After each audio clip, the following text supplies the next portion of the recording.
Yeah, I'll react to that, sure. Hiccups.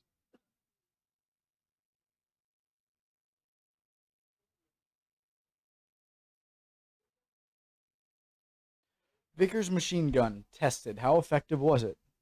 History hit. Awesome channel. Dan Snow, a legend. Preemptive like. Original link to the video, top of the description. Below that, link to the Discord. Click on it. Would love to have you. I thought I was going to sneeze, but it was a yawn, I guess. Let's do it. My name's Connor. Yeah, Discord. Everything. Join it. The Lee Enfield was an exceptionally effective infantry rifle. But the weapon that's most associated with the First World War and did much to force the infantrymen into trenches was this, the machine gun. This is a Vickers Maxim Mark I, first introduced in 1912. Something tells me that we've been through something of an industrial revolution here. We definitely have. It happened while you weren't looking, I'm afraid. This is not quite the equivalent of a brown bess musket, like it's not an infantryman's personal weapon. This would have needed a bit of a crew, but it's not.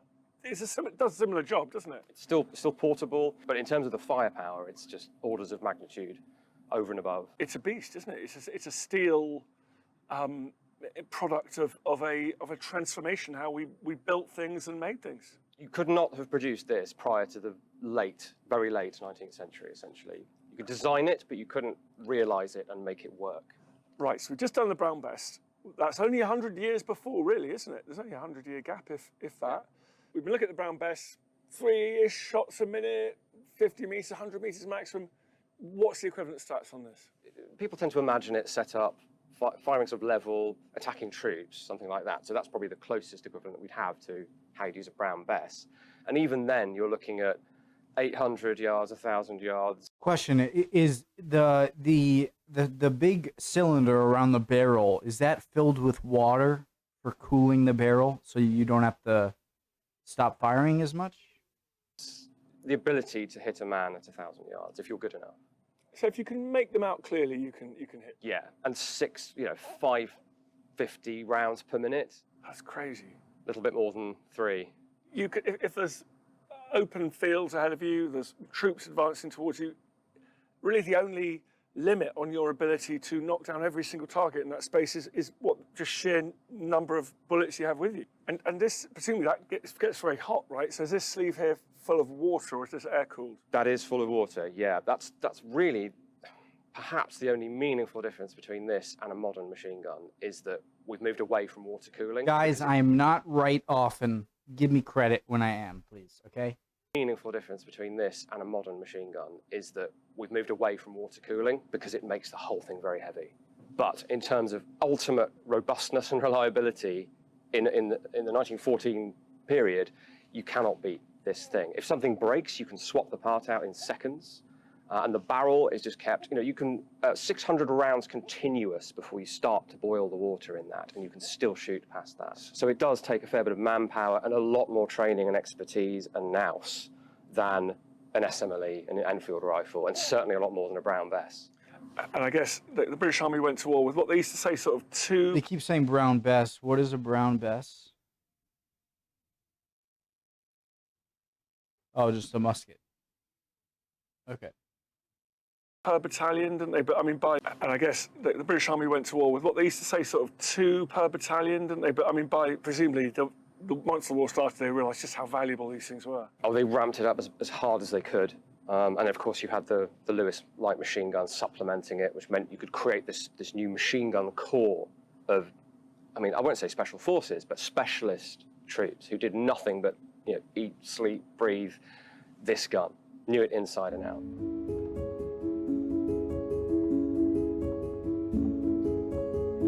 Each machine gun needed a team of 6 men to keep it firing in battle. Everyone had a clearly defined role, from carrying ammunition to range taking, firing the weapon to feeding in the ammunition. Quite rightly, you're not going to let me fire this one. What do you want me to do? I'll be number 1, so shooting the thing. You be the loader, essentially, the number 2. So you Wait, are they shooting it? Quite rightly, you're not going to let me fire this one. Dang. What do you want me to do? I'll be number 1, so So he's gonna fire it? Shooting the thing. You'd be the loader, essentially, the number two. So you'd have the box of ammunition there, as we have, ready to go, and you'd feed it into the gun. Feed the belt through here. Yep. As I'm cocking it. Right, let's go. So I probably want some air defenders, right? Yes. Yep. Okay. I think we're ready. Let's do it.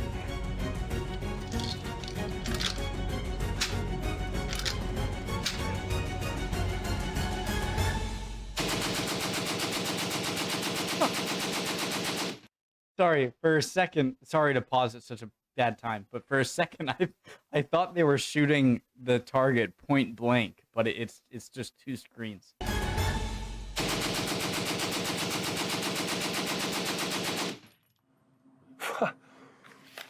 That was like being punched in the face repeatedly. The power of this weapon. It's pretty impressive. Yeah, a sustained burst like that And has a lot of impact. how he didn't hit right on the bullseye, but how concentrated the bullets were is impressive.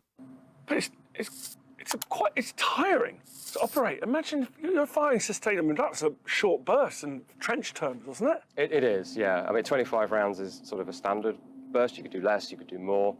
But yeah, that's really just a taster. That is the noise of the First World War. It was a devastating weapon, both offensively and also at short range like this, in a defensive role. Now we're going to aim at the gel block. Guys, so the thing about the gel blocks is, so they're always right made to kind of mimic human flesh and whatnot, but like, how accurate is it? Like, wouldn't it be? Because like, where are like the organs and the bones and?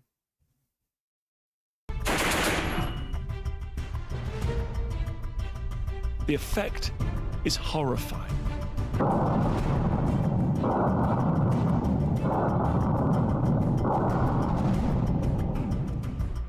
Imagine the shockwave in your body. Ugh.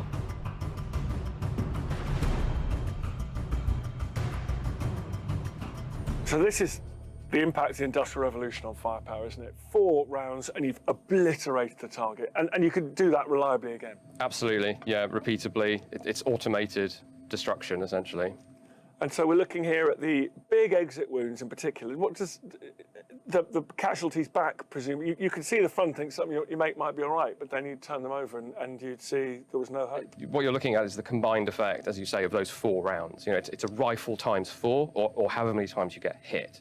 Now, this thing weighs a lot less than a person, so it jumped out of the way. Otherwise, it would have kept on firing, and it would have been hit with even more. And that's the classical image of the machine gun in that defensive role, and someone just getting annihilated. And this is a simulation, effectively, of that. And the other thing, of course, this gun could do that to this target up to what kind of range?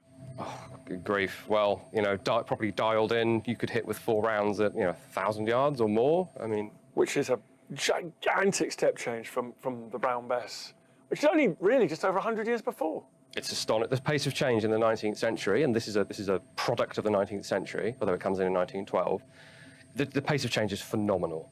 This is what really blows, even my mind studying this, is, if you were a boy soldier at Waterloo with a flintlock musket, as a Chelsea pensioner, you could have been behind having a go on a Maxim gun.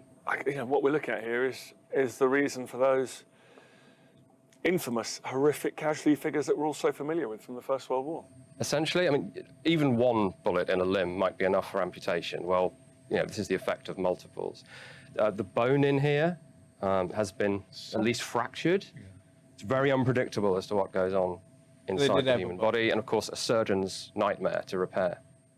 So we can see extremely, you're right on target there, those little entry wounds there, but the scale of the injuries can be seen by the exit wounds on this side here. A piece of blown out the back of there. I know they're at close range, but I still expected it to have more of a spread. And it's good that it doesn't. This weapon's so associated with those terrible casualty lists, the scale of death and injury that you see on the Western Front and elsewhere in the First World War, isn't it? It absolutely is, yeah. I mean, regardless of the majority of casualties coming from artillery, I think that what's in people's minds when they think about the First World War, and the trenches especially, is the machine gun, just rattling away, doing this to people. Like July 1st, the bloodiest day in the history of the British Army, when those German machine guns just played on those troops marching across no man's land. It's the ultimate gun in the sense of velocity, penetration, all the tissue damage it can do, and the precision at range as well. It's, you know, there are more advanced firearms since the Maxim, the Vickers gun, but in some ways it is the ultimate gun. Awesome video, guys. Did I have any questions? If I did, I'd love for you guys to answer them in the comments. I hope you're all doing well. If not, you'll be fine, all right? Give it a day. Trust me, you'll be good fine. You'll be good fine. All right, next video coming up, guys. I think I'm doing a Jay Foreman or one more history hit. See you guys next time. Bye.